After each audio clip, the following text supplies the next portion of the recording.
জাতীয় থেকে আন্তর্জাতিক আর প্রান্তিক জনপদ থেকে নগর, চারপাশে ঠিক কী ঘটছে এই মুহূর্তে তা নিয়ে এখন চারদিক। আপনার সঙ্গে আছি আমি মাঝার মাহবুব। রাজনৈতিক দলকে প্রতিপক্ষ না করতে অন্তর্বর্তী সরকারের প্রতি আহ্বান জানিয়েছেন বিএনপি মহাসচিব মির্জা ফখরুল ইসলাম আলমগীর। বুদ্ধিজীবী দিবস উপলক্ষে দলের আলোচনা সভায় কথা বলেন তিনি। আলোচনা সভায় বিএনপির স্থায়ী কমিটির সদস্য সালাউদ্দিন আহমেদ বলেন, গত ১৫ বছর স্বৈরাচারী সরকার পাক হানাদারদের মতোই দেশকে মেধাশূন্য করার চেষ্টা করেছে। আর বুদ্ধিজীবীদের অনুসরণ করে ক্লাসরুমে ফিরে শিক্ষার্থীদের জাতি গঠনের প্রস্তুতি নেওয়ার আহ্বান জানান বিএনপির বর্ষিয়ান নেতা মঈন খান। পরে বিএনপি মহাসচিব বলেন, ৭১-এর মতো ২৪-এর অভ্যুত্থানের ইতিহাস বিকৃত করা যাবে না। গণতন্ত্র পুনরুদ্ধারে বিএনপি সহ অন্যান্য রাজনৈতিক দল ঐক্যবদ্ধ বলেও দাবি করেন মির্জা ফখরুল।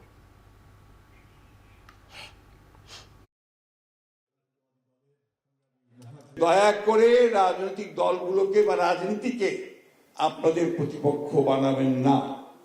যে রাজনৈতিক দলগুলো অন্তর্বর্তীকালীন সরকারকে ব্যর্থ করার জন্য কাজ করছে, এটা অত্যন্ত মারাত্মক একটা অভিযোগ। আমি তীব্রভাবে প্রতিবাদ করছি এবং আমি মনে করি যে এই ধরনের উক্তিটা প্রত্যাহার করা উচিত।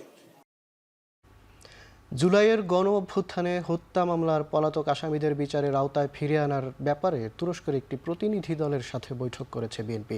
বিকেলে গুলশানে চেয়ারপারসনের কার্যালয়ে অনুষ্ঠিত এই বৈঠকে বিএনপির পক্ষ থেকে নেতৃত্ব দেন দলটির স্থায়ী কমিটির সদস্য আমির খসরু মাহমুদ চৌধুরী। এ সময় আওয়ামী সরকারের আমলে গুম খুন সহ বিভিন্ন অপরাধে জড়িতদের বিচারের আওতায় আনার ব্যাপারে আলোচনা হয়েছে বলে জানান বিএনপির এই নেতা। বলেন, দেশের বর্তমান বিচার ব্যবস্থা নিয়েও তুরস্কের প্রতিনিধি দলের সাথে আলোচনা হয়েছে। এ ধরনের বৈঠক আগামীতে অব্যাহত রাখার ব্যাপারে আশাবাদী আমির খসরু মাহমুদ চৌধুরী। যারা এই স্বৈরাচারের সাথে একত্রতা দেখিয়ে একসাথে কাজ করে এতগুলো লোকের প্রাণহানি ঘটিয়েছে, গুম খুন হত্যা, মিথ্যা মামলা, মিথ্যা পুলিশের কাস্টডিতে হত্যাকাণ্ড, যারা পালিয়ে গেছে তাদেরকে ফেরত আনার ব্যাপারে কি ধরনের ব্যবস্থা নেওয়া উচিত, কি করা উচিত, এগুলো সার্বিকভাবে আলোচনা হয়েছে এবং ওদের সাথে আমাদের আলোচনাটা অব্যাহত থাকবে। দেশের স্বাধীনতা ও সার্বভৌমত্ব রক্ষায় জনগণকে নিয়ে জামায়াত ইসলামী ঐক্যবদ্ধ বলে জানিয়েছেন দলের আমির ডক্টর শফিকুর রহমান। শুক্রবার সকালে সিলেটে কর্মী সম্মেলনে প্রধান অতিথির বক্তব্যে কথা বলেন তিনি। সমাবেশকে কেন্দ্র করে মিছিল সহ সমবেত হন দলের নেতাকর্মীরা। পরে শুরু হয় সম্মেলনের আনুষ্ঠানিকতা। দেশের বর্তমান পরিস্থিতি উল্লেখ করে নেতাকর্মীদের ঐক্যবদ্ধ হওয়ার আহ্বান জানান বক্তারা। পরে প্রধান অতিথির বক্তব্যে দলের আমির ডক্টর শফিকুর রহমান বলেন, বিদেশে বসে ষড়যন্ত্রকারীদের চক্রান্ত সফল হবে না। এদের রাজনৈতিক মৃত্যু হয়েছে। আমরা ধারণা করেছিলাম তারা সবক নেবেন আর তারা এই দেশকে জ্বালা যন্ত্রণা দিবেন না, কিন্তু কয়লা দইলে যে ময়লা যায় না। ওরা নিজেরা শান্তিতে নাই, বাংলাদেশকেও শান্তিতে থাকতে দিবে না। দেশের মর্যাদা ক্ষুণ্ণ করার জন্য মিথ্যা গল্প সাজিয়ে বিদেশি বন্ধুদেরকে তারা বিভ্রান্ত করার চেষ্টা করছে। অবশ্য পদে পদে তাদের সমস্ত ষড়যন্ত্র শয়তানি ধরে পড়ে যাচ্ছে। গেল 3টি জাতীয় নির্বাচনে ছাত্রলীগ, যুবলীগ ও পুলিশ লীগ সাধারণ মানুষকে ভোট দিতে দেয়নি বলে জানিয়েছেন বাংলাদেশ জামায়াত ইসলামীর সেক্রেটারি জেনারেল অধ্যাপক মিয়া গোলাম পরওয়ার।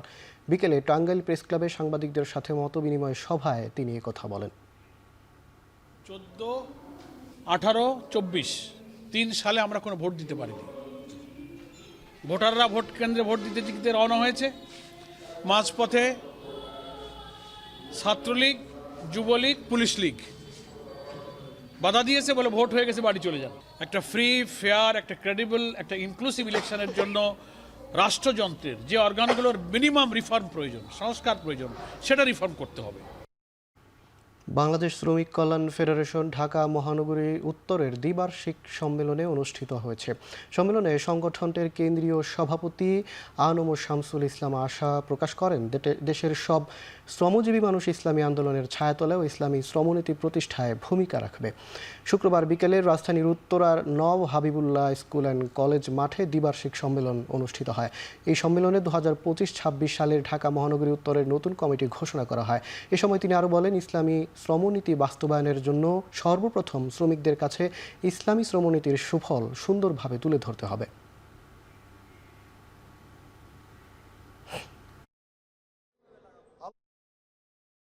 গণতান্ত্রিক রাষ্ট্রে যেখানে বুটের মাধ্যমে সরকার পরিবর্তন হয়, এদেশে বৃহত্তর এই জনগোষ্ঠীকে বাদ দিয়ে কোনো পরিবর্তন আশা করা যায় না। সুতরাং শ্রমজীবী মেহনতি মানুষের এই সেক্টর খুবই গুরুত্বপূর্ণ। নিজেদের স্বার্থে একটা গোষ্ঠী তদবির বাণিজ্য করছে। জুলাই গণঅভ্যুত্থান ভুলতে দেওয়া যাবে না বলে জানিয়েছেন জাতীয় নাগরিক কমিটির মুখ্য সংগঠক সার্জিস আলম। সকালে রাজধানীর ইনস্টিটিউট অব ডিপ্লোমা ইঞ্জিনিয়ার্স মিলনায়তনে চাঁপাইনবাবগঞ্জ ফোরাম আয়োজিত এক প্রীতি সমাবেশে তিনি কথা বলেন। আওয়ামী সরকারের আমলে আত্মীয় ও দলীয় কোটার কারণে উত্তরবঙ্গ শোষিত হয়েছে।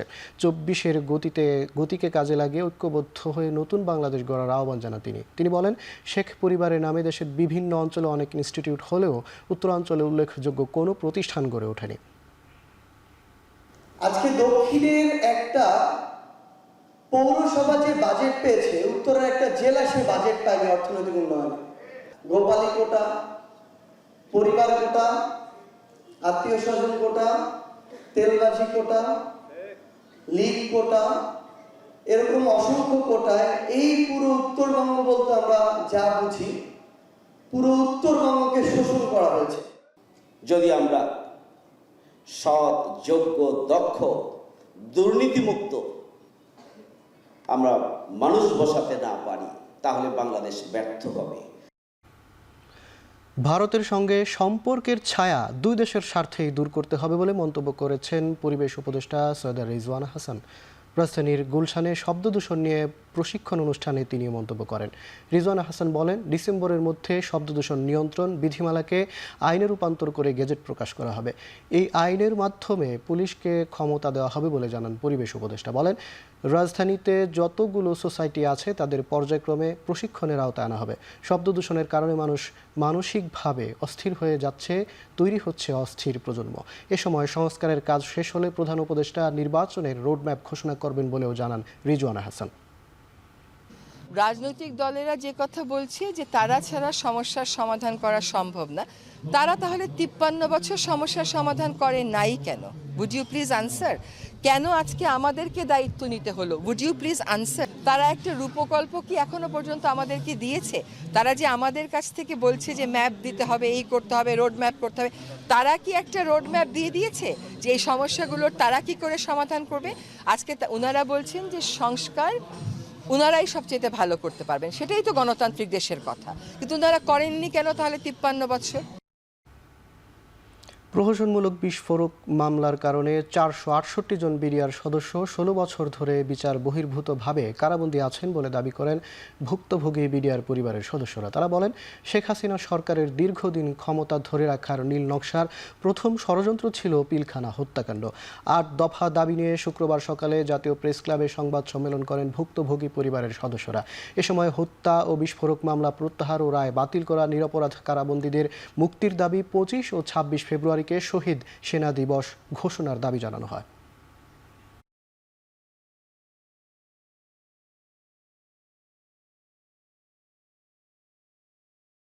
কারণ নির্যাতিত ভাইরা যেন সকল প্রকার মামলা থেকে অব্যাহতি পেয়ে যেন পুনরায় আমাদের মাঝে ফিরে আসতে পারেন, এবং তার সাথে সাথে তাদেরকে জামিনের মাধ্যমে মামলা থেকে অব্যাহতি দিয়ে পুনরায় যেন তাদের সম্মান ফিরিয়ে দিয়ে তাদেরকে চাকরিতে পুনর্বহাল করা হয়।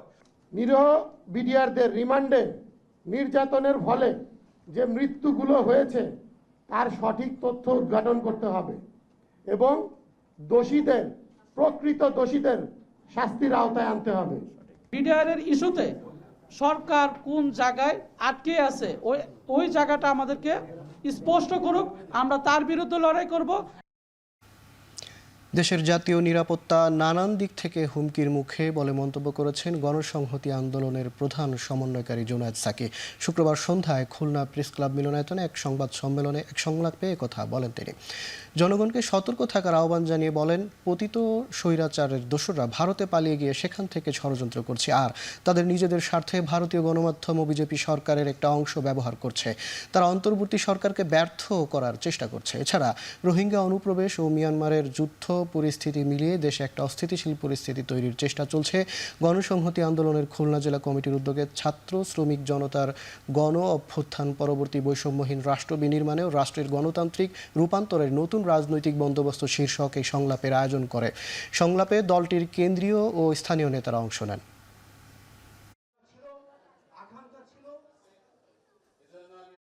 ওইদিকে মিয়ানমার রোহিঙ্গাদের পাঠিয়েছে, আবার ওখানে যুদ্ধ চলছে, একটা পরিস্থিতি তৈরি হচ্ছে।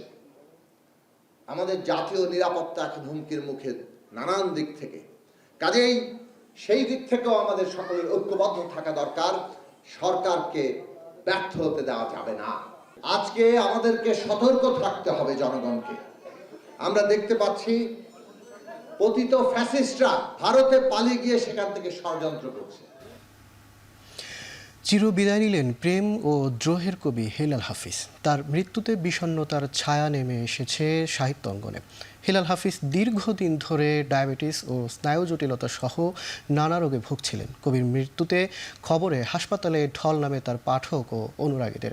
হেলাল হাফিজের প্রথম জানাজা শনিবার সকাল 10টায় জাতীয় প্রেস ক্লাবে, দ্বিতীয় জানাজা 11টায় বাংলা একাডেমিতে অনুষ্ঠিত হবে।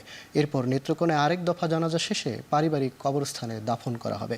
1986 সালে কবি হেলাল হাফিজের প্রথম কবিতার বই যে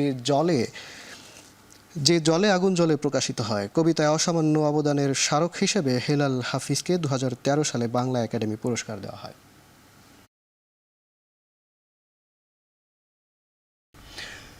জাতীয় আয়ের কমপক্ষে 6 ভাগ শিক্ষা খাতে বরাদ্দ করার দাবি জানিয়েছেন শিক্ষাবিদ ও লেখক ডক্টর সলিমুল্লাহ খান। বলেন, শিক্ষায় বিপ্লব আনতে শিক্ষক ছাত্রের অনুপাত যৌক্তিক করার প্রস্তাব তার। ঢাকা বিশ্ববিদ্যালয়ে সমাজতান্ত্রিক ছাত্র ফ্রন্ট আয়োজিত কেমন শিক্ষা ব্যবস্থা চাই শীর্ষক আলোচনায় বক্তারা বলেন, শিক্ষার্থী, অভিভাবক ও শিক্ষক প্রতিনিধিদের নিয়ে শিক্ষা সংস্কার কমিশন গঠন করতে হবে। আলোচনা সভায় শিক্ষার মানোন্নয়নে নানা বিষয় নিয়ে আলোচনা হয়। গ্রুপের মধ্যে শিক্ষার্থীদের প্রতিনিধি থাকা দরকার, অভিভাবক প্রতিনিধি থাকা দরকার, শিক্ষক প্রতিনিধি থাকা দরকার, শিক্ষা বিষয়ে যারা গবেষণা করেন তাদের থাকা দরকার এবং সমাজ বিজ্ঞানীদেরও থাকা দরকার, যাতে কারণ তারা আন্দাজ করতে পারেন যে এই সমাজের জন্য রেডি হচ্ছে, সেই সমাজ এই কন্টেন্টের জন্য রেডি কিনা। পেশাগত এবং বৃত্তিগত শিক্ষা জাতিসংঘ 80 বছর আগে যে মানদণ্ড, নৈতিক মানদণ্ড, আইন নয়, স্থাপন করেছে, তা হচ্ছে এখানে মেধার প্রশ্ন তোলা যাবে না। এখানে জাতি, ধর্ম, বর্ণ নির্বিশেষে সবাইকে সুযোগ দিতে হবে, কোনো মেধার প্রশ্ন তোলা যাবে না। তবে সুযোগটা তার নিজের পকেটে টাকা দিয়ে করতে হবে, এটাই ইমপ্লিসিটলি বলা হয়েছে। সেখানে একমাত্র এক্সক্লুশন ক্রাইটেরিয়া হচ্ছে আপনাদের পড়াশোনা থেকে যেতে পারবেন না।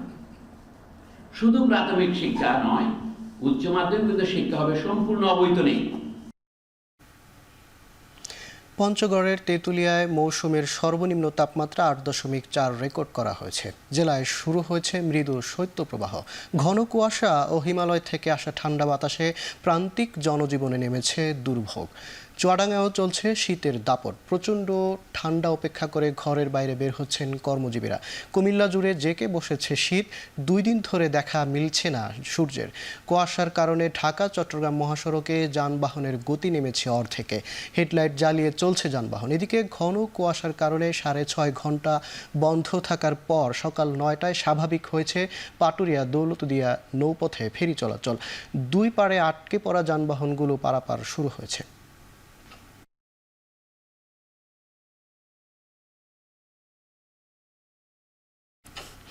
এদিকে ঢাকায় 15 ডিগ্রি সেলসিয়াস রেকর্ড করা হয়েছে। আজ ও আগামীকাল আবহাওয়া অপরিবর্তিত থাকবে। শৈত্যপ্রবাহ না পড়লেও ঢাকায় তাপমাত্রা 10 ডিগ্রির কাছাকাছি আসতে পারে বলে জানিয়েছে আবহাওয়া অফিস। আজকের সর্বনিম্ন তাপমাত্রা রেকর্ড হয়েছে 8.4 ডিগ্রি সেলসিয়াস। এটা হচ্ছে আপনার পঞ্চগড়ের তেঁতুলিয়াতে। রাজশাহী এবং চুয়াডাঙ্গা তাপমাত্রা 10-এর নিচে নেমে গেছে। এই জন্য আমরা আজকে বছরের প্রথমেই আজকে আমরা মৃদু শৈত্যপ্রবাহ ঘোষণা দিয়েছি, বিশেষ করে 4টা ডিস্ট্রিক্টে। এটার ব্যাপ্তি আরও বেড়ে যেতে পারে আগামীকালে এবং পরশু। তবে যেটা হচ্ছে তাপমাত্রা আপাতত ওই রকম কমবে না, হয়তো আগামীকাল পরশু হয়তো আপনার সামান্য একটু কমতে পারে। তবে যেটা হবে পরশুদিন থেকে তাপমাত্রা আবার বাড়ার সম্ভাবনা রয়েছে। বিগত সময়ে ইসকনের হাতে বহু মানুষ নির্যাতনের শিকার হয়েছেন বলে দাবি করেছেন voice of lawyers of Bangladesh প্রধান সমন্বয়ক আশরাফ উজ্জামান। বিকেলে চট্টগ্রাম প্রেস ক্লাবে এক সংবাদ সম্মেলনে ইসকনের নিষিদ্ধের দাবিও জানান তিনি। একজন তরুণ আইনজীবীকে যেভাবে হত্যা করেছে, যেভাবে নৃশংসভাবে খুন করেছে, তারপরে কি আমরা বলবো না এরা সন্ত্রাসী? আজকে আমরা দাবি করছি এই সন্ত্রাসী যারা রয়েছে এবং তাদের মামলা রয়েছে তাদের গ্রেপ্তার করা হোক অবিলম্বে এবং দ্রুত বিচারের আওতায় এনে তাদের বিচারের দাবি জানাচ্ছি। এই দুশ্মন সংগঠনকে আমরা মেনে নিতে পারি না, আমরা বরদাস্ত করতে পারি না। এই দেশের স্বাধীনতা সার্বভৌমত্বের বিরুদ্ধে কোনো ব্যক্তি যদি, কোনো গোষ্ঠী যদি থাকে, সেটাও হবে ইসকন, এবং তার বিরুদ্ধে আমরা লড়ে যাব। আজকে লড়ছি, আগামীতেও লড়বো। শীর্ষ ওলামায়ে কেরামের বিরুদ্ধে তাবলিগ জামায়াতের সাদপন্থীদের করা 500 কোটি টাকার মানহানি মামলা প্রত্যাহার করার দাবি জানিয়েছে ওলামা মাশায়েখ ও তৌহিদি জনতা বাংলাদেশ। প্রতিবাদী বিক্ষোভ সমাবেশে টঙ্গী বিশ্ব ইজতেমার মাঠে ছাত্র ও তাবলিগের সাথীদের উপর হামলার দ্রুত বিচারেরও দাবি করেন তারা। শুক্রবার বাদ জুমা বাইতুল মুকাররম মসজিদের সামনে এই কর্মসূচি পালন করা হয়। এ সময় বক্তারা বলেন, আলেমদের হয়রানি করতেই মিথ্যা মানহানির মামলা দিয়েছে মাওলানা সাদের অনুসারীরা। আসন্ন বিশ্ব ইজতেমা ঘিরে কেউ ষড়যন্ত্র করলে তা আলেম সমাজ রুখে দিবে বলে হুঁশিয়ারি করেন তারা। সমাবেশ শেষে বাইতুল মুকাররম মসজিদের উত্তর গেট থেকে বিক্ষোভ মিছিল বের করেন মুসল্লিরা।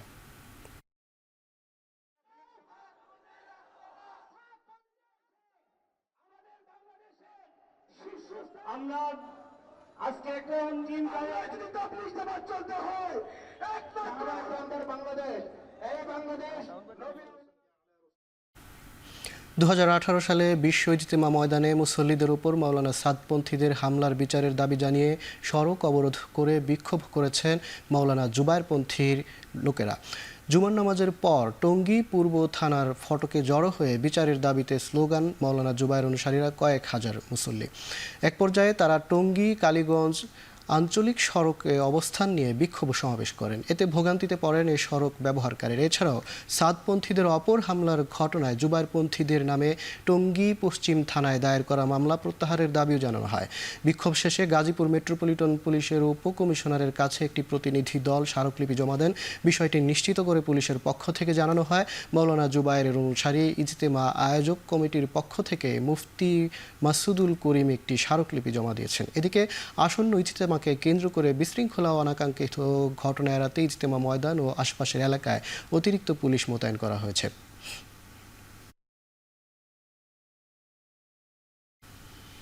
রাজধানী ঢাকার বায়ু দূষণ রোধে জরুরি কর্মপরিকল্পনা গ্রহণের দাবিতে অবস্থান কর্মসূচি পালন করেছে সামাজিক সংগঠন জনভাষ্য ও ইআরকি।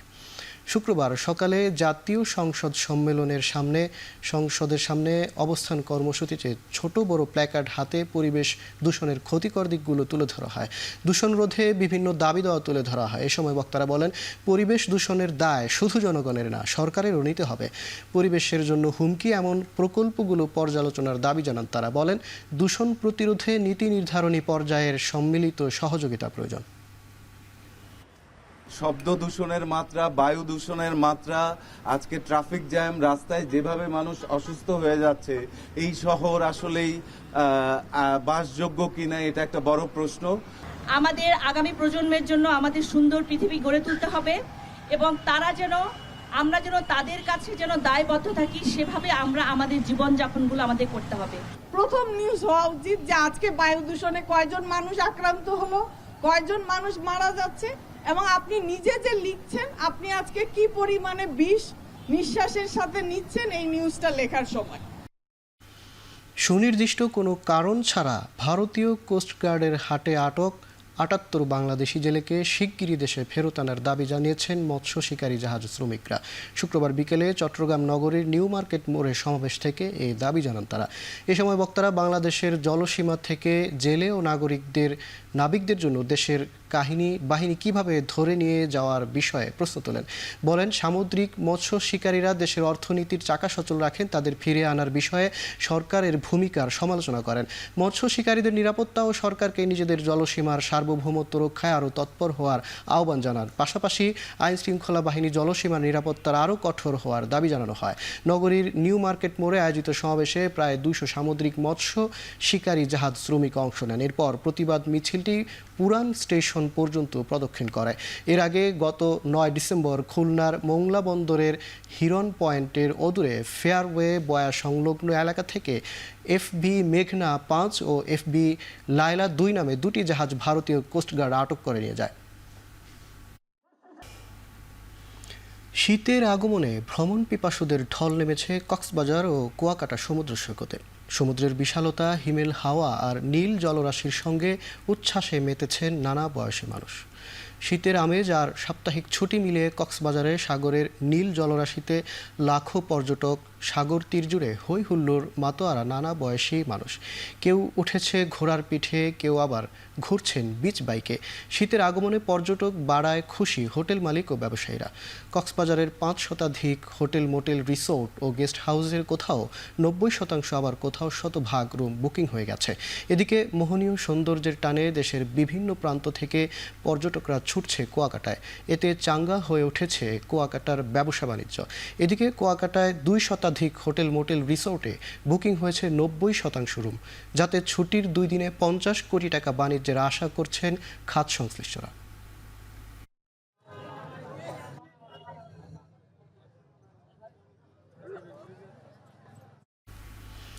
আগামীর বাংলাদেশ গড়ে তুলতে তরুণ তরুণীদের মানসম্পন্ন স্বাস্থ্যসেবা নিশ্চিত করতে হবে। পাশাপাশি ক্ষমতায়নের মাধ্যমে তাদের যৌন ও প্রজনন স্বাস্থ্য ও অধিকার সম্পর্কেও সচেতন করতে হবে। রাজধানীর একটি হোটেলে আগামীর বাংলাদেশ গঠনে তরুণ প্রজন্মের সুস্বাস্থ্য ও সমৃদ্ধি বিষয়ক মতবিনিময় সভায় এসব কথা বলেন বক্তারা।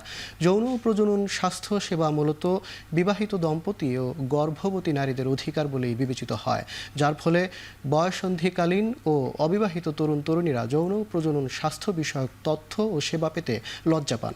এছাড়াও প্রতিবন্ধী, যৌনকর্মী, গ্রামীণ তরুণ সমাজ, HIV পজিটিভ মানুষেরা এসব সেবা পেতে নানা ধরনের বঞ্চনার শিকার হয়। এসব সংকট মোকাবেলার পাশাপাশি তরুণ ও যুবকদের শারীরিক ও মানসিক সেবা নিশ্চিতে বিদ্যমান ও আইন ও বিধিবিধানে পরিবর্তন আনা জরুরি। তবে তার চেয়েও বেশি জরুরি বাংলাদেশের স্বাস্থ্য খাতে বরাদ্দ বাড়ানো। যদিও বিশ্বের স্বাস্থ্য খাতে সর্বনিম্ন বরাদ্দের দিক থেকে শীর্ষ দেশগুলোর মধ্যে অন্যতম বাংলাদেশ, যা কিশোর, তরুণ ও যুবকদের স্বাস্থ্যসেবা ব্যাহত করতে বলে মত নাগরিক উদ্যোক্তাদের। তরুণ প্রজন্মের সুস্বাস্থ্য বা ওভারঅল বাংলাদেশের সুস্বাস্থ্য যদি নিশ্চিত করতে হয়, তাহলে তো আসলে স্বাস্থ্য সেবাটা নিশ্চিত করতে হবে। বিষয়টা কিন্তু খুবই দুঃখের যে বাংলাদেশ হচ্ছে শুধু দক্ষিণ এশিয়ায় না, এশিয়ায়ও না, বাংলাদেশ হচ্ছে পৃথিবীর মধ্যে দ্বিতীয় দেশ যেটা স্বাস্থ্য খাতে সবচেয়ে কম বরাদ্দ দেয়। আমাদের শিক্ষা ব্যবস্থাটা হচ্ছে বিভিন্নভাবে বিভাজিত। সুন্দরবন রক্ষার প্রয়োজন, গাছ রক্ষার প্রয়োজন, এই যে বৈজ্ঞানিক দৃষ্টিভঙ্গিটা, এটা রাষ্ট্রকে নির্মাণ করতে হবে। এইটা যদি রাষ্ট্র নির্মাণ করতে পারে একজন নারীর মধ্যে, একজন পুরুষের মধ্যে, তাহলে হচ্ছে যৌন স্বাস্থ্য, প্রজনন স্বাস্থ্য, এই বিষয়গুলোর গুরুত্ব, এই বিষয়গুলোকে আমরা কিভাবে পরিচর্যা করব, এই বিষয়গুলোকে আমি কিভাবে সংরক্ষণ করব, সেটি উঠে আসবে। 2030 সালের মধ্যে বাংলাদেশ থেকে নারীদের প্রসবজনিত ফিস্টুলা নির্মূলে অনুষ্ঠিত হলো 2 দিনের আন্তর্জাতিক সম্মেলন। রাজধানীর BICC কনভেনশন সেন্টারে international society obstetric of fistula surgeon আয়োজিত সম্মেলনে 35টি দেশের 5 শতাধিক চিকিৎসক, বিশেষজ্ঞ ও গবেষক অংশ নেন। প্রতি বছর আফ্রিকা, এশিয়া ও ল্যাটিন আমেরিকার কিছু অঞ্চলে প্রায় 10 লাখ নারী আক্রান্ত হন এ রোগে। প্রসবজনিত ফিস্টুলায় আক্রান্ত নারীরা শারীরিক, মানসিক ও সামাজিকভাবে ক্ষতির শিকার হন। তাদের চিকিৎসায় চিকিৎসকদের প্রশিক্ষণের পাশাপাশি রোগীর পুনর্বাসনের বিষয়ে আলোচনা করেন আলোচকরা। সচেতনতা সৃষ্টির নানা কৌশলের পাশাপাশি সার্জন ও রোগীদের সুরক্ষায় কথা বলেন গণমাধ্যম, ব্যক্তিত্ব ও আইনজীবীরা। সর্বোপরি এই রোগের বিরুদ্ধে বিশ্বব্যাপী জনমত গড়তে এই নবম আন্তর্জাতিক সম্মেলনের আয়োজন।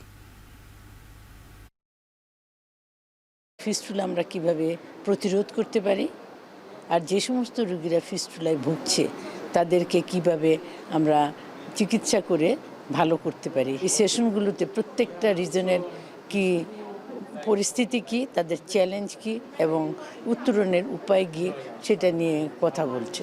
অবসেটিস ফিস্টুলার মধ্যে কতগুলো আছে যে এত ডিফিকাল্ট ফিস্টুলা, যেগুলো নাকি সহজেই অপারেশন করে ভালো করা যায় না, সেগুলোর জন্য আমরা কি অন্য কি করতে পারি। এখন আমাদের এখানে যে সমস্ত ফিস্টুলা অপারেশন হওয়ার পরেও একটু একটু করে ঝরছে, সেগুলোতে থেকে আমরা অনেক কিছু শিখে আমরা সেগুলো শুরু করতে পারবো। ঠাকুরগাঁও সুগার মিলসের 2024-25 মৌসুমের আখ মাড়াই কার্যক্রম শুরু হয়েছে। শুক্রবার বিকেলে কেইন ক্যারিয়ারে আখ ফেলে মাড়াই মৌসুমের উদ্বোধন করেন বাংলাদেশ চিনি ও খাদ্য শিল্প কর্পোরেশনের পরিচালক আবুল কালাম আজাদ। ৬৭তম মৌসুমে ৮৫,০০০ টন আখ মাড়াই করে ৬,২১০ টন চিনি উৎপাদনের লক্ষ্য নির্ধারণ করেছে সুগার মিল কর্তৃপক্ষ। তবে আখ পাওয়া সাপেক্ষে ৬৫ থেকে ৭০ দিন মিলের উৎপাদন সচল রাখার পরিকল্পনার কথাও জানান কর্তৃপক্ষ। ঠাকুরগাঁওয়ে এবার ৬,০০০ একর জমিতে আখের চাষ হয়েছে। আখ মাড়াই উদ্বোধনে জেলা প্রশাসক ও প্রতিষ্ঠানের ব্যবস্থা পরিচালক সহ সকল কর্মকর্তারা উপস্থিত ছিলেন। ঢাকা বিশ্ববিদ্যালয়ের মার্কেটিং বিভাগের গোল্ডেন জুবলি ও গ্র্যান্ড রিইউনিয়ন অনুষ্ঠিত হয়েছে। শুক্রবার সকালে বিশ্ববিদ্যালয়ের কেন্দ্রীয় খেলার মাঠে এই রিইউনিয়নটি অনুষ্ঠিত হয়। অনুষ্ঠানের শুরুতে নিজেদের নিয়ে স্মৃতিচারণ করেন প্রাক্তনীরা। বিভাগের চেয়ারম্যান অধ্যাপক ডক্টর ABM শহীদুল ইসলামের সভাপতিত্বে অনুষ্ঠানে উপস্থিত ছিলেন পার্বত্য চট্টগ্রাম বিষয়ক উপদেষ্টা সুপ্রদীপ চাকমা, ঢাকা বিশ্ববিদ্যালয়ের উপাচার্য অধ্যাপক ডক্টর নিয়াজ আহমেদ খান। অনুষ্ঠানে আরও উপস্থিত ছিলেন আকিজ গ্রুপের চেয়ারম্যান শেখ নাসির উদ্দিন।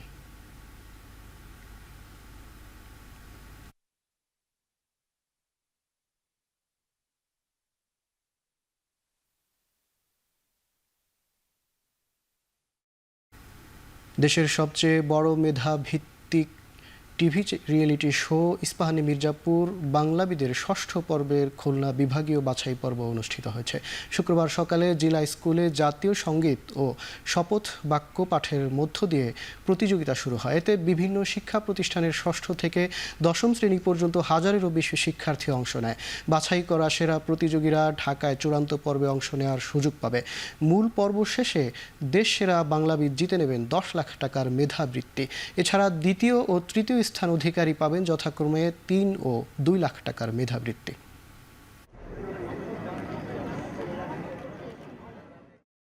ইস্পাহানি মির্জাপুর বাংলাবিদের করার পিছনে মূল উদ্দেশ্য কিন্তু হচ্ছে বাংলা চর্চাকে সঠিক জায়গায় রাখা, বাংলা সাহিত্য, বাংলা চর্চা, বাংলা ঐতিহ্য যেন আমাদের কাছ থেকে হারিয়ে না যায়। আমাদের নতুন যে প্রজন্মরা যেন বাংলা চর্চা তার অব্যাহত রাখে। বাংলাদেশ কৃষি বিশ্ববিদ্যালয়ে দ্বিতীয়বারের মতো অনুষ্ঠিত হচ্ছে জাতীয় ভাষা উৎসব 2024। 2 দিনব্যাপী এই উৎসবের আয়োজন করে বাংলাদেশ কৃষি বিশ্ববিদ্যালয়ের ভাষা বিষয়ক সংগঠন ল্যাঙ্গুয়েজ ক্লাব। প্রথম দিনের উৎসবে অংশ নেয় দেশের 11টি বিশ্ববিদ্যালয়ের 250 জন শিক্ষার্থী। 5টি ভাষায় প্রতিযোগিতার প্রথম রাউন্ডে ছিল বাংলা, ইংরেজি, জাপানি, ফ্রান্স, স্পেনিশ ভাষায় শব্দ, গল্প, কৃত্য, সাহিত্য ও ব্যাকরণ ব্যঞ্জন। এছাড়া দ্বিতীয় রাউন্ডে ফিউশনের আয়োজন থাকে শিক্ষার্থীদের জন্য। এমন উৎসবে অংশগ্রহণ করতে পেরে আনন্দিত আগত শিক্ষার্থীরা। আয়োজকরা জানান, ভাষা চর্চায় নিজেদের দক্ষতা বাড়াতে এমন আয়োজন। বাংলাদেশ কৃষি বিশ্ববিদ্যালয়ের ল্যাঙ্গুয়েজ ক্লাব 2018 সালে প্রতিষ্ঠার পর থেকে ভাষা নিয়ে কাজ করে যাচ্ছে।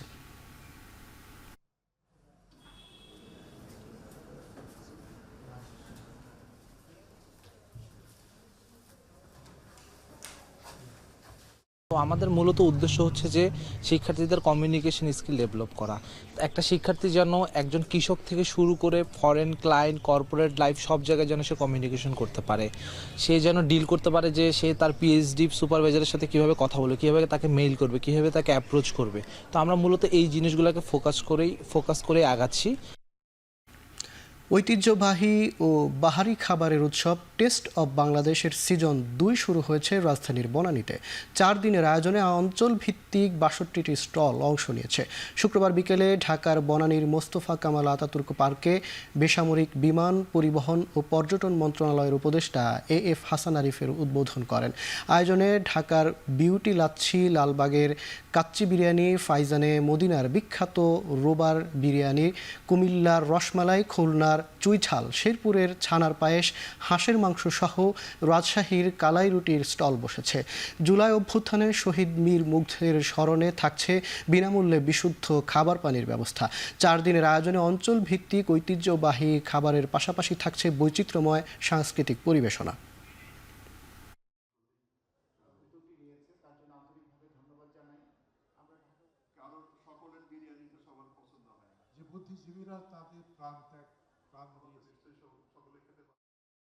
মানুষের যে সাংস্কৃতিক যে বোধ, সাংস্কৃতিক যে চেতনা, সেটা কোনোভাবেই কোনো যন্ত্র কেড়ে নিতে পারে। আমরা একটু আতঙ্কিত হই, একটু দুশ্চিন্তাগ্রস্ত হই যে আমরা আমাদের যে কৃষ্টি, যে ঐতিহ্য, সেগুলো কিন্তু ধরে রাখতে পারবো। 62টা জেলার 62 ধরনের বা তারও বেশি রকমের খাদ্যদ্রব্য যেগুলি গ্রামে প্রচলিত আছে, কিছু কিছু হয়তো শহরে পৌঁছেছে, যেগুলো এখন সারা দেশেই ছড়িয়ে পড়েছে। আগামীতে যেন এই আয়োজন বারবার হয়। আন্তর্জাতিক প্রসঙ্গ। ভারতের তামিলনাড়ু রাজ্যের একটি বেসরকারি হাসপাতালে আগুনে এক শিশুসহ অন্তত 6 জনের প্রাণহানি হয়েছে। বৃহস্পতিবার স্থানীয় সময় রাত 8টায় দিন্দিগুল শহরে সিটি হাসপাতালে এই আগুনের সূত্রপাত হয়। দমকল কর্মীদের প্রায় 2 ঘন্টার অক্লান্ত পরিশ্রমে আগুন নিয়ন্ত্রণে আনা সম্ভব হলেও ক্ষয়ক্ষতি এড়ানো যায়নি। আগুন নেভানোর পর হাসপাতালের লিফট থেকে অচেতন অবস্থায় 6 জনকে উদ্ধার করে হাসপাতালে নেওয়ার পর তাদের মৃত্যু হয়েছে। প্রাথমিক তদন্ত প্রতিবেদন অনুসারে শর্ট সার্কিট থেকে আগুনের সূত্রপাত। এ অবস্থায় হাসপাতালের রোগীদের চিকিৎসার জন্য অন্যত্র সরানো হয়েছে বলে নিশ্চিত করেছে স্থানীয় প্রশাসন।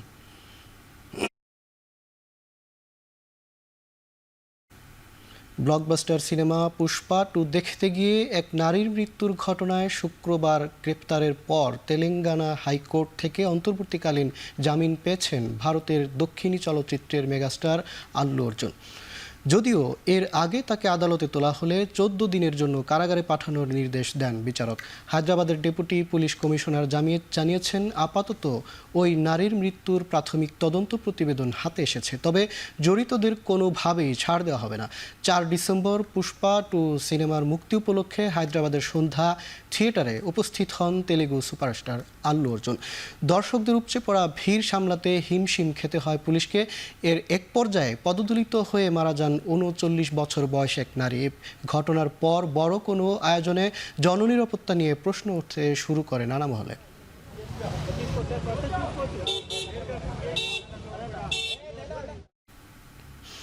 গেল 3 দিন ধরে সিরিয়া জুড়ে একের পর ইসরায়েলি হামলায় গভীর উদ্বেগ জানিয়েছেন জাতিসংঘ। যদিও যুক্তরাষ্ট্রের জাতীয় নিরাপত্তা পরিষদের উপদেষ্টা জেক সুলিভান বলেছেন ঝুঁকি এড়াতে ধরনের হামলা চালাচ্ছে ইসরায়েলের সেনারা। এছাড়া সিরিয়ায় চলমান সংকট সমাধানের উপায় নিয়ে আলোচনায় যোগ দিতে জর্ডান পৌঁছেছেন মার্কিন পররাষ্ট্রমন্ত্রী অ্যান্টনি ব্লিংকেন। বিমানবন্দরে সাংবাদিকদের প্রশ্নের জবাবে তিনি বলেন অবিলম্বে সিরিয়া থেকে মার্কিন নাগরিকদের ফিরে আনার প্রক্রিয়া শুরু হয়েছে। এদিকে চলমান অস্থিরতা থেকে পরিত্রাণ ও সিরীয় অন্তর্বর্তী সরকারের পাশে দাঁড়াতে চলতি সপ্তাহে জর্ডানের আয়োজনে সিরিয়া ক্রাইসিস সামিট অংশ নিতে যাচ্ছে সৌদি আরব, ইরাক, লেবানন, মিশর, সংযুক্ত আরব আমিরাত, কাতার, তুরস্ক, যুক্তরাষ্ট্র সহ ইউরোপীয় ইউনিয়ন ও জাতিসংঘের প্রতিনিধি দল।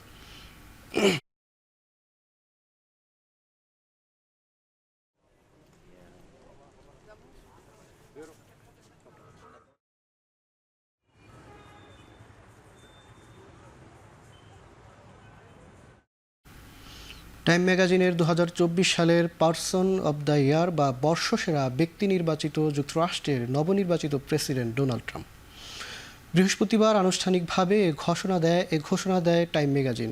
এ নিয়ে দ্বিতীয়বারের মতো টাইমের বর্ষসেরা ব্যক্তিত্ব হিসেবে নির্বাচিত হলেন ট্রাম্প। যদিও আনুষ্ঠানিক ঘোষণা আসার আগে সূত্রের বরাতে বিষয়টি আগেভাগেই প্রচার শুরু করে বার্তা সংস্থা রয়টার্স। টাইমসের প্রধান সম্পাদক স্যাম জ্যাকবস এক বার্তায় জানান যুক্তরাষ্ট্রে রাজনৈতিক উত্থান ও বিশ্ব রাজনীতিতে আমেরিকার গুরুত্ব তুলে ধরায় 2024 সালের বর্ষসেরা ব্যক্তিত্ব হিসেবে ট্রাম্পকে নির্বাচিত করা হয়েছে। তিনি আরও বলেন ব্যক্তি হিসেবে ট্রাম্প ভালো বা খারাপ যেমনই আচরণ করুন না কেন 2024 সালে গণমাধ্যমের খবরে সবচেয়ে বেশি প্রভাব ফেলেছেন এই রিপাবলিকান নেতা। চলতি মাসের শুরুতে ইংল্যান্ডের বার্মিংহামে লাফবরো ইউনিভার্সিটির মেডিকেল বিভাগে নিজেদের বোলিং অ্যাকশনের পরীক্ষা দেন সাকিব। সেই পরীক্ষায় 4 ওভার বল করতে হয় সাকিবকে। 2024টি ডেলিভারি বিশ্লেষণ করে মেলেনি কোনো ত্রুটি, তাই সাকিবের উপর থাকা সব নিষেধাজ্ঞা তুলে নিয়েছে কাউন্টি কর্তৃপক্ষ।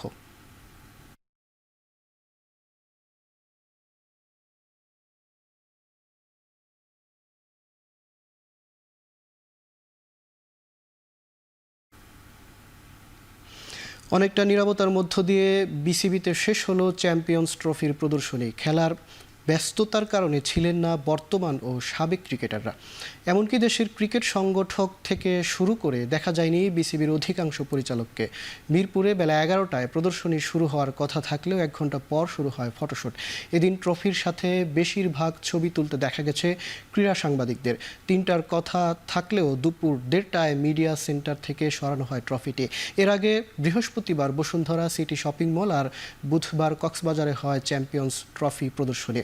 শুক্রবার রাতেই বাংলাদেশ থেকে ট্রফি নিয়ে দক্ষিণ আফ্রিকার উদ্দেশ্যে রওনা হবে আইসিসির প্রতিনিধি দল।